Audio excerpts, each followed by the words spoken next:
Welcome back to VVC News. I'm your host, Madeline Spice. And I'm Benedict Bitter. Bringing you today's breaking news. The citizens of California have made a petition to recall the Californian governor, Gavin Newsom.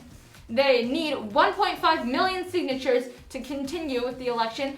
However, they are aiming for 2 million to give some leeway in the verification process. All signatures need to be by registered voters. Speaking of politics, Governor Andrew Cuomo of New York has been accused of sexual assault and hiding COVID deaths in nursing homes. Despite these horrific accusations, Cuomo refuses to resign.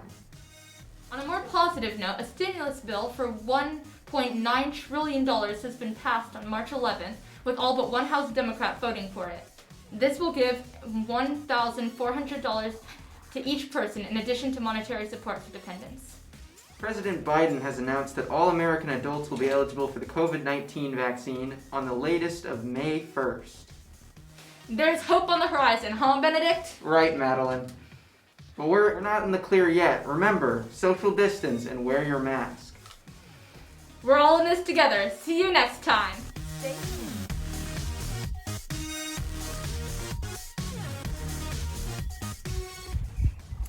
All right, so now that this is the 1 year anniversary of, COVID lockdown, pandemic, all that, how do you feel that your life has changed in the past year from March 2020 to March 2021? Well, I lost a lot of my extracurricular activities. I loved volunteering at the library and it helped me out through a really tough time. But there honestly hasn't been anything that I could do at the library because I didn't want people really in there.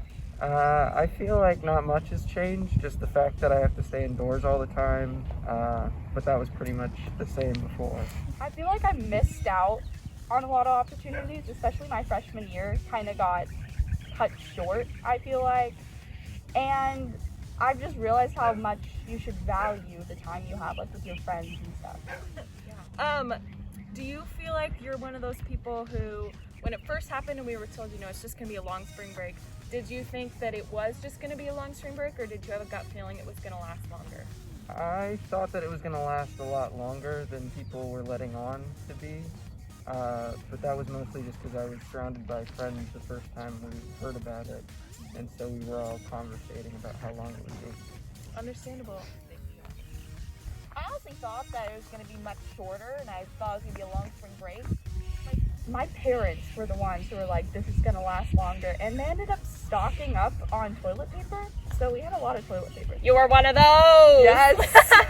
Okay. I mean, I figured it would last longer because my parents are both teachers, so they kind of figured it would be a little bit longer, so I kind of believe them, because they're my parents, so I pretty much believe everything they say. That makes sense. Thank you.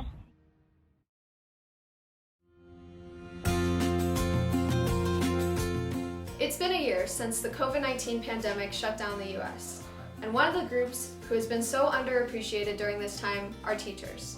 So the VVC would like to take this moment to say thank you to the teachers who have continued to work so hard to inspire young people and instill hope during such a dark time.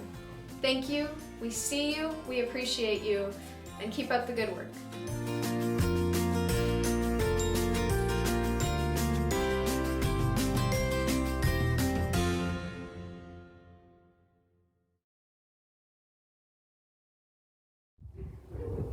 March is Women's History Month, and today we're going to be talking about women and our place in current society.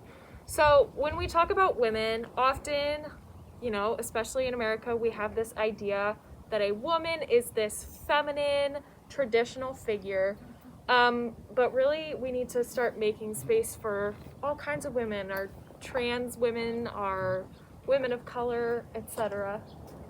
Yeah, I agree, and I definitely think that as far as being able to express ourselves, both through our clothes and in our actions and just the way that we present ourselves, we've definitely come a long way, but I think there's a lot more progress that still needs to happen, that we all still kind of feel the effects of not having.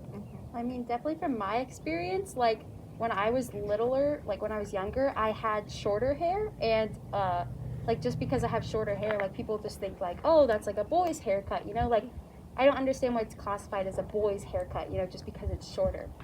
Like, you know, long hair is traditional for women, but I mean, look at us, we all have shorter hair. I mean, yeah, I think it just should be more normalized.